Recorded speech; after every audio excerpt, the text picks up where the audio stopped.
The local vet realized why his quietest patient never barks. According to my calculations, there is a 100% chance you will love the link in the description. How many times had he stared at the same row of steel forceps, waiting for the rain to stop mocking his empty waiting room?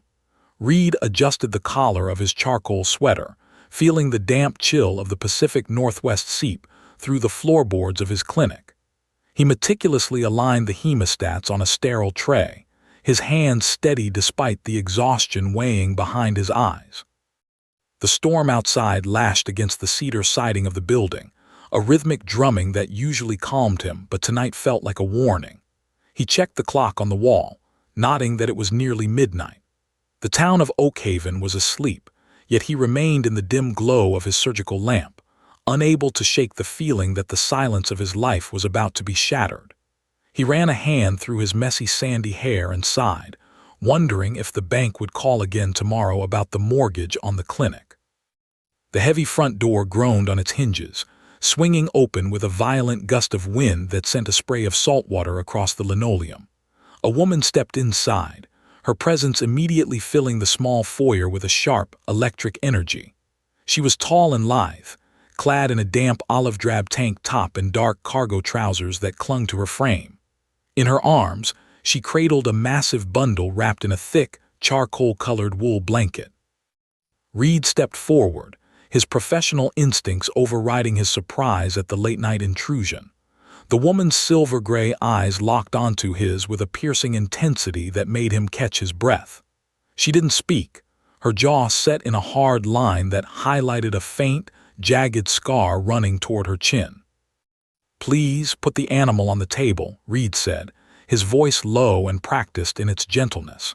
He gestured toward the stainless steel examination surface under the bright overhead lights. The woman, whom he would soon learn was named Keira, moved with a silent, feline grace that seemed entirely out of place in a sleepy coastal village. She laid the heavy burden down and pulled back the damp wool.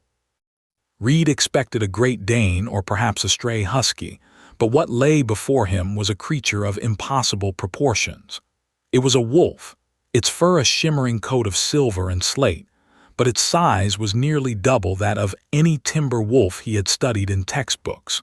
Most striking of all were the eyes that flickered open for a brief second. They held a depth of awareness that felt uncomfortably human. Keira stood back, her hands hovering near her sides as if she were ready to draw a weapon or bolt out the door. Reed reached out to touch the animal's flank, noticing the way the silver fur was matted with dark, tacky blood. He looked up at Keira, seeking some explanation for the creature's condition. "Where did you find him? He looks like he was caught in something more vicious than a trap," Reed observed, his fingers searching for the source of the bleeding. Keira remained silent, her expression a mask of stoic resilience, though her chest heaved slightly from the effort of carrying the beast. She simply nodded toward the wolf's shoulder, her gaze never leaving Reed's face, as if she were weighing his soul against the safety of her companion. As Reed began to work, he realized the extent of the injuries. There were 3 deep puncture wounds along the animal's ribs and a jagged tear near the shoulder blade. He reached for a bottle of antiseptic and a clean sponge, expecting the wolf to snap or at least whimper as the stinging liquid hit the raw flesh. To his amazement, the creature remained perfectly still. It didn't bark, it didn't growl, and it didn't even bare its teeth.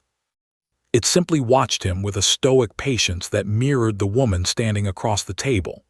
The only sound in the room was the howling wind outside and the soft clinking of Reed's instruments against the metal tray. "This isn't a normal dog, is it?" Reed asked softly, more to himself than to his silent guest. Keira's hand gripped the edge of the examination table, her knuckles turning white against the steel. Reed noticed a slight tremor in her fingers, a subtle crack in her otherwise impenetrable armor. He looked closer and saw a dark stain spreading across the side of her olive tank top, hidden by the shadows and the dampness of the rain. "You're hurt too," he said, setting down his forceps and stepping toward her. Keira flinched, stepping back into the gloom of the corner, her silver eyes flashing with a sudden, predatory caution. "I am fine," she finally spoke, her voice a raspy alto that sounded like it hadn't been used in days. "Just take care of the boy. He is the one who matters right now." Reed shook his head, his brow furrowed with concern as he ignored her protest. "I can't treat one patient while the other bleeds out on my floor," he countered, his voice firm but devoid of aggression. He grabbed a clean towel and stepped closer again, moving slowly so as not to spook her. The wolf let out a soft, huffing breath, almost as if it were giving Keira permission to accept the help. She looked down at the animal, her features softening for a fraction of a second before she turned back to Reed. The tension in the room was thick, a heavy veil of secrets and unspoken danger that seemed to pulse in time with the storm. Keira slowly reached up and touched the wound on her side, her fingers trembling more violently now. The vet led her to a small wooden stool near the surgical light, noticing how she moved with a slight limp she had been trying to hide. He could smell the scent of pine needles and cold rain clinging to her, mixed with the metallic tang of blood. As he prepared a fresh set of bandages, he felt a strange sense of kinship with this guarded woman. They were both survivors in their own way, clinging to the wreckage of their lives in a world that didn't understand them. "I'm Reed," he said, hoping a name might ground the surreal moment. She looked at him, her silver eyes searching his face for any sign of deceit or fear. "Keira," she whispered, the name sounding like a secret shared in the dark. He began to clean the laceration on her side, his movements careful and practiced. The wound looked like it had been made by the same thing that attacked the wolf, a series of sharp gouges that spoke of a struggle in the woods. Keira didn't make a sound as he worked, her body as rigid as a statue. She watched his hands with an unblinking intensity, her breath hitching only once when he applied the stitches. Reed found himself mesmerized by her strength, a raw and primal elegance that made his heart beat a little faster against his ribs. He had spent years healing broken things, but there was something about Keira that felt like it could never truly be broken, only tempered by the fire of whatever she was running from. Once the stitches were in place and the wolf's wounds were bandaged, a heavy silence settled over the clinic. The storm seemed to have reached a crescendo, the wind shrieking through the eaves of the old building. Reed stepped back, wiping his hands on a clean cloth, his mind racing with questions he wasn't sure he wanted the answers to. "You can stay here until the rain lets up," he offered, gesturing toward the small recovery ward in the back that smelled of cedar shavings and old books. Keira looked at the wolf, then back at Reed, a flicker of something resembling gratitude crossing her face.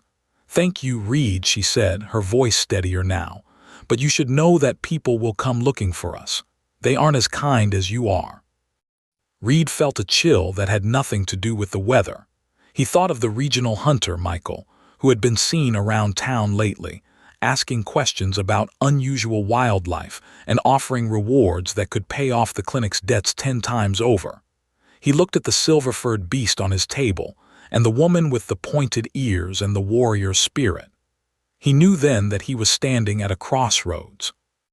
The quiet life he had cultivated was over, replaced by a dangerous mystery that wore the skin of a wolf and the eyes of a woman who had stolen his breath. He nodded slowly, accepting the unspoken contract. "Then we'll just have to make sure they don't find you," he replied, surprised by the sudden resolve in his own voice. Reed pulled a heavy wooden chair from his desk, its legs scraping softly against the linoleum. He gestured for Keira to sit, noticing how she moved with a wary grace even as her exhaustion began to show. He filled a chipped ceramic kettle at the sink, the water splashing loudly in the quiet clinic. While the stove hissed to life, he stepped into the back ward and carefully settled the massive silver wolf into a large, cedar-scented recovery stall. The animal watched him with those unsettlingly intelligent eyes, its tail giving a single, weak thump against the wood shavings. Reed returned to the front room and handed Keira a steaming mug of black tea. Her fingers brushed his as she took it, her skin surprisingly warm despite the damp night. She wrapped her hands around the warmth of the porcelain, staring into the rising steam as if it contained the secrets of her next move. The scent of dried herbs and rain filled the space between them, a fragile piece forged in the aftermath of the surgery. A sharp, rhythmic pounding at the front door shattered the stillness. Keira was on her feet in an instant, her tea splashing onto the floor as she moved with a speed that defied human reflexes. She retreated into the shadows of the hallway, her hand disappearing into the pocket of her cargo trousers. Reed took a steadying breath, smoothed his stained lab coat, and unbolted the heavy door. Michael stood on the threshold, clad in a high-quality waterproof jacket that shimmered under the porch light. The local official looked out of place in the rustic setting, his polished boots caked in mud. He didn't wait for an invitation, stepping into the entryway with an air of practiced authority. His eyes scanned the room, lingering for a second too long on the spilled tea and the second chair. "It is a late night for a man who usually closes at 6, Michael noted, his voice carrying a thin veneer of neighborly concern that didn't reach his cold, calculating eyes. Michael leaned against the examination table, his fingers tapping a restless beat on the steel surface.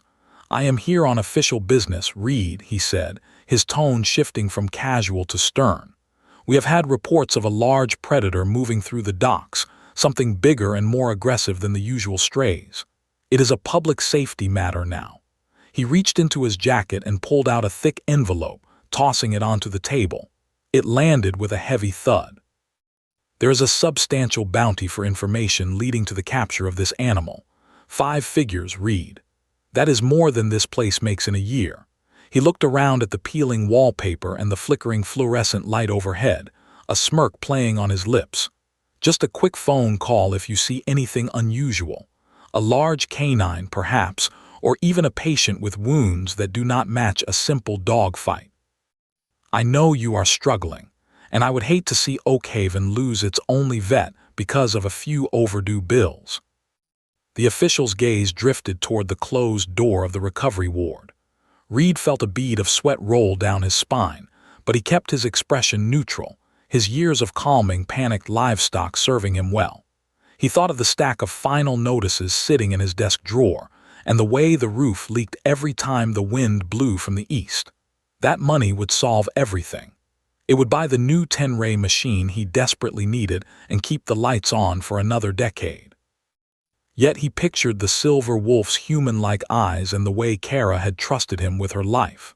"I appreciate the heads-up, Michael," Reed said, his voice steady and devoid of the tremor he felt inside. "But I haven't seen anything out of the ordinary tonight. Just a few farm calls and the usual scrapes. If something comes in, you will be the first to know." Michael narrowed his eyes, searching Reed's face for a lie. But eventually, he straightened his jacket and headed back out into the rain, leaving the heavy envelope on the table. Once the sound of Michael's engine faded into the distance, Keira emerged from the darkness. She didn't look at the money. Instead, she walked straight to a window near the back door where a broken latch had been rattling in the gale. She picked up a small screwdriver from a nearby shelf, her movements silent and deliberate. Reed watched her, fascinated by the way she handled the tool with a strange, innate mechanical understanding. As she tightened the screw, the rattling stopped, and the room felt suddenly more secure. "I do not think I have ever had a real home to repair," she murmured, her voice barely audible over the rain. "We move when the seasons change or when people like him get too close. Home is just a place where you are not being hunted." Reed stepped closer, leaning against the doorframe. "Home should be where you feel safe enough to stop running," he replied softly. They stood in the silence of the clinic, 2 strangers bound by a shared lie, finding a brief moment of connection in the simple act of fixing a broken window. The rain began to intensify, a rhythmic drumming on the corrugated metal roof that signaled a long night ahead. Keira suddenly stiffened, her head tilting to the side. "It is starting," she said, her voice tight. Reed looked at the ceiling, confused. "Starting? I don't hear anything but the wind." She turned to him, and in the dim light of the hallway he saw them clearly. Her ears were not quite human. They were slightly elongated, ending in delicate, tufted points that twitched toward the sound of the storm. 3 seconds later, a massive deluge hit the roof, the sound like 1,000 stones falling at once. She had heard the atmospheric shift before the water even touched the building. Reed froze, his breath catching in his throat. He had suspected, but seeing the physical proof was different. He looked at her silver-gray eyes, which seemed to glow with a faint, inner light in the shadows. "You're not just a survivor, are you?" Reed asked, his voice a mixture of awe and dawning realization.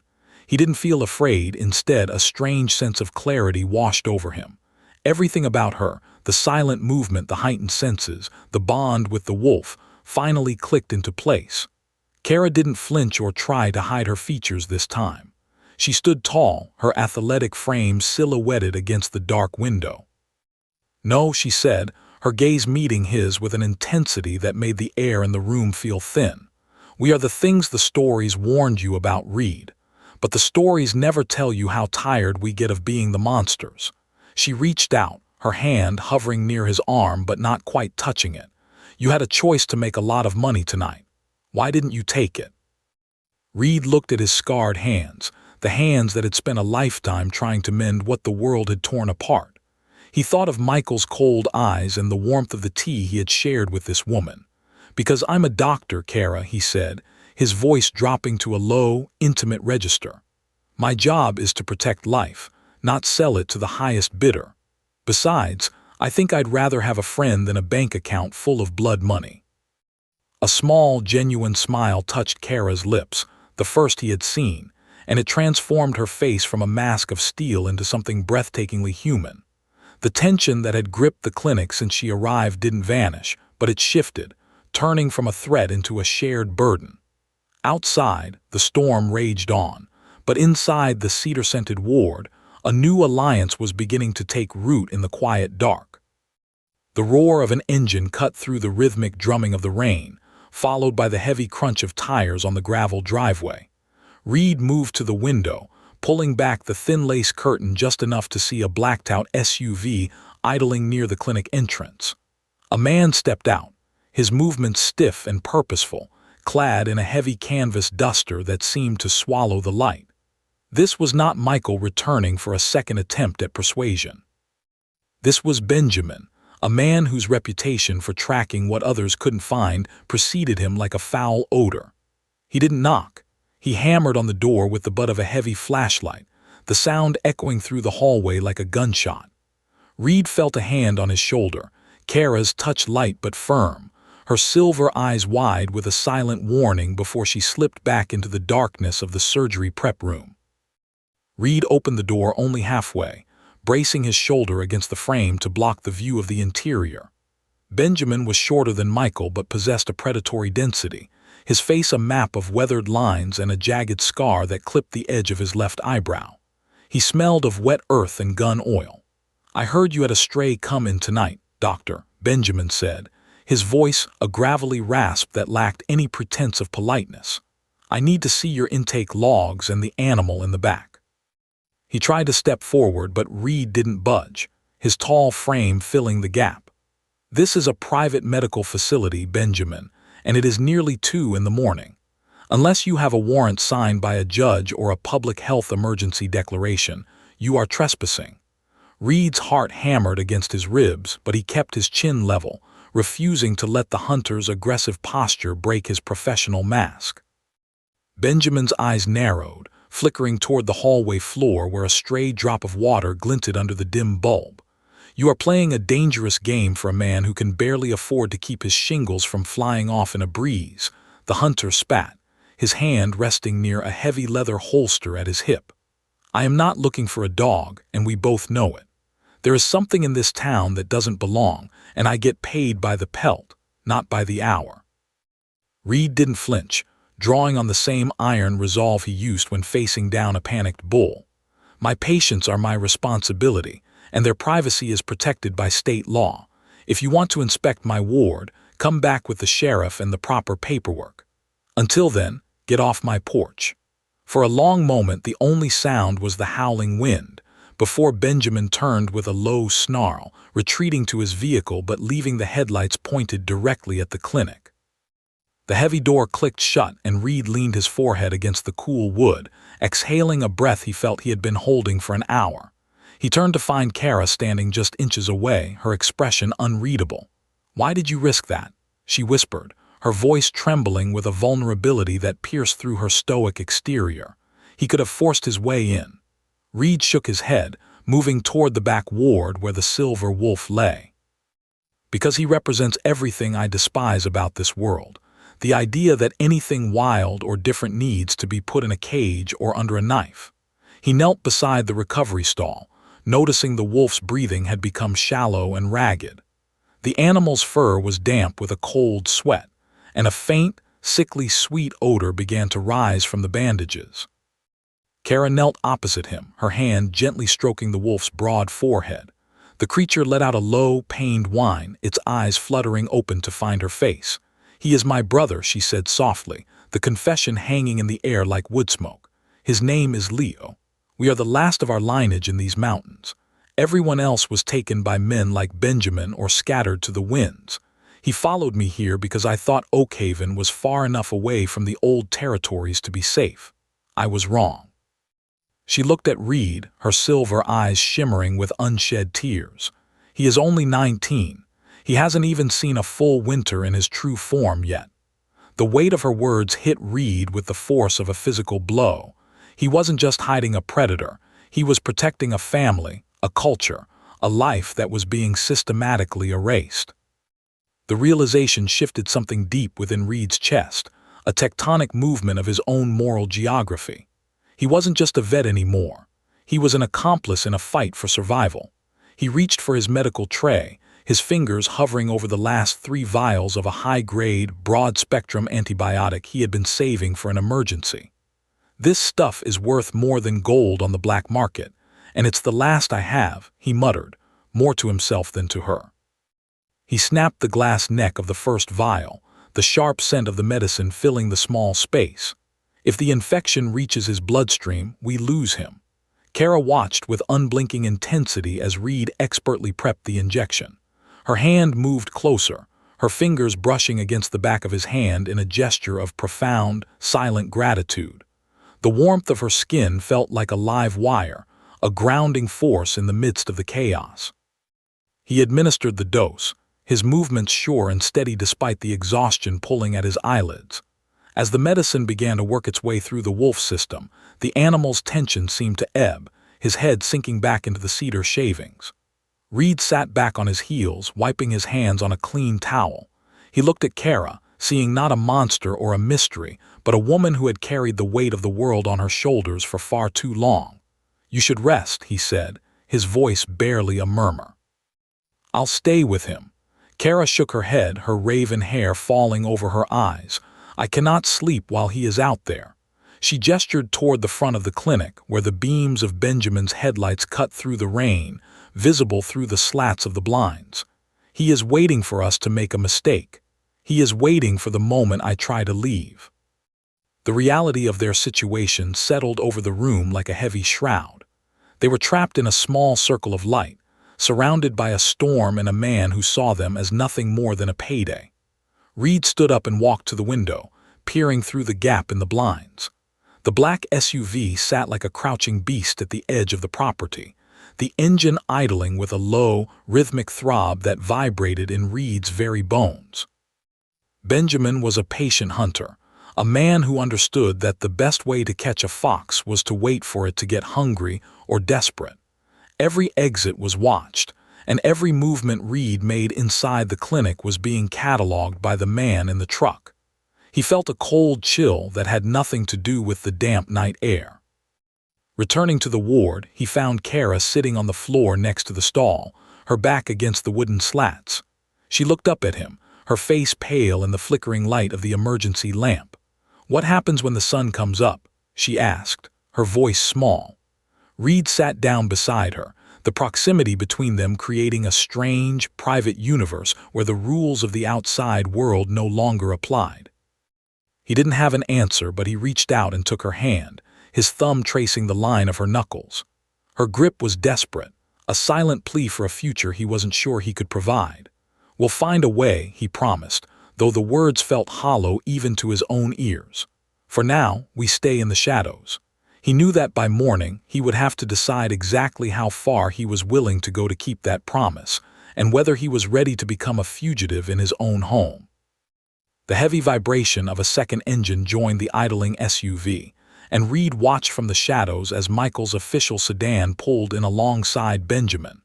The two men met in the glare of the headlights, their breath misting in the frigid air as they exchanged a folder of papers. A sharp, rhythmic thudding soon rattled the clinic's front door, more demanding than before. Reed hurried to the entrance, finding the two men standing on his porch with a look of grim triumph. Michael held up a document bearing a judge's embossed seal, his expression devoid of its usual feigned warmth. "We have a search warrant for the premises," Reed, Michael stated, his voice flat and clinical. "We are looking for an unregistered, dangerous predator reported in this vicinity. Move aside, or we will have to involve the county deputies for obstruction." Reed felt the blood drain from his face, but his mind raced toward the only sanctuary left in the aging building. He didn't argue further, stepping back to let them enter, but he moved with a calculated slowness to buy every possible second. While the men stomped the mud from their boots in the foyer, Reed slipped into the back hallway and gestured frantically for Keira. He led her, and the semi-conscious Leo toward a heavy rug in the storage room, kicking it aside to reveal a trapdoor. "This leads to the old records cellar," he whispered, his heart hammering against his sternum like a trapped bird. "It is cramped and smells of damp paper, but they won't think to look under the filing cabinets." Keira gripped his forearm, her silver eyes searching his for a flicker of doubt. Finding none, she helped him slide the groaning weight of the silver wolf into the darkness below. Reed lowered the hatch just as the heavy footsteps of the hunters echoed down the corridor, his hands trembling as he smoothed the rug back into place and leaned against a shelf of dusty ledgers. Benjamin didn't waste time with pleasantries, pushing past Reed to enter the surgical suite with the intensity of a bloodhound. He swept his flashlight across the floor, the beam dancing over the stainless steel surfaces and the various medical instruments. Suddenly, the hunter froze, leaning over the edge of the operating table. With a slow, deliberate motion, he pinched a single, long strand of silver fur between his calloused fingers. He held it up to the light, a cruel smile tugging at the corner of his scarred mouth. "This is a very peculiar shade for a common house pet," Dr. Benjamin remarked, his voice dripping with false curiosity. "I have spent 20 years tracking timber wolves and mountain lions, and I have never seen a coat with this metallic sheen." He turned the hair over in the light, the fiber shimmering like a needle of polished chrome. Michael stepped up behind him, crossing his arms as he waited for an explanation that he clearly expected to be a lie. Reed took a steadying breath, forced himself to look Benjamin directly in the eye, and didn't let his gaze waver. "That belongs to a Malamute Husky crossbreed from the Northern Ridge Farms," Reed replied, his voice surprisingly firm despite the cold sweat slicking his palms. "The owner brought him in this morning with a barbed wire laceration. If you want to check my patient logs, you'll find the entry under the name Silver. It is a rare coat, I agree, but hardly a supernatural mystery." He prayed the men wouldn't notice the faint scent of antiseptic and fresh blood still lingering in the air. Benjamin sniffed the air, his nostrils flaring, but the overwhelming smell of cedar shavings and floor wax seemed to mask the truth for the moment. The hunter dropped the hair, letting it drift to the floor, but the suspicion in his eyes remained as sharp as a skinning knife. Michael stepped forward, his face hardening into a mask of professional disappointment. "I wanted to help you, Reed," he said, shaking his head slowly. "I offered you a way out of the hole you've dug for yourself, but you've chosen to be difficult instead. If we find so much as a drop of non-canine blood on these premises, I won't just withhold the bounty. I will personally see to it that the board revokes your medical license by the end of the week. You'll be a janitor by Monday." The threat hung heavy in the room, a looming shadow over the career Reed had spent his entire life building. He looked at the door to the cellar, thinking of the woman hiding in the dark below, and realized with a sudden, startling clarity that the clinic was just wood and stone. His life had been a series of quiet, lonely days until she arrived, and he realized he would rather be a pauper than a man who betrayed the only light he had seen in years. He waited until the men retreated to the front office to begin a more thorough tally of his records, then slipped into the cellar. The air was thick with the scent of old parchment and earth. In the dimness, he felt a hand find his, Keira's fingers interlacing with his own. Her palm was warm, her grip a silent anchor in the storm of his anxiety. "You shouldn't have lied for us," she breathed, her voice a ghost of a sound against his ear. "He'll lose everything if they catch you." Reed squeezed her hand, leaning his head back against the cool stone wall of the foundation. "I already lost my way a long time ago," he whispered back. "Saving you is the first thing that has made sense in years."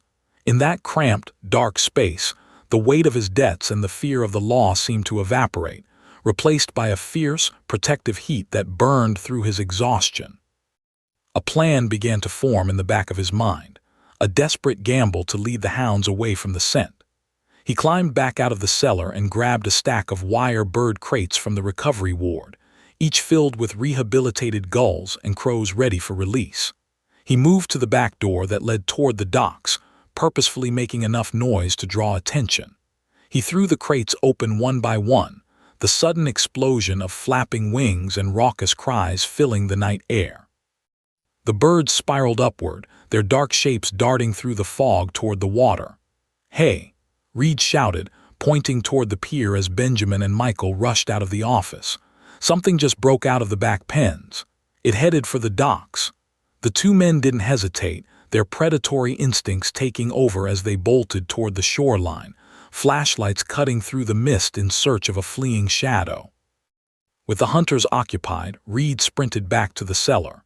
He helped Keira hoist the groaning Leo out of the hole, the wolf now steady enough to limp on 3 legs. They moved with frantic precision, ducking through the side exit to where Reed's battered old truck sat under a lean-to.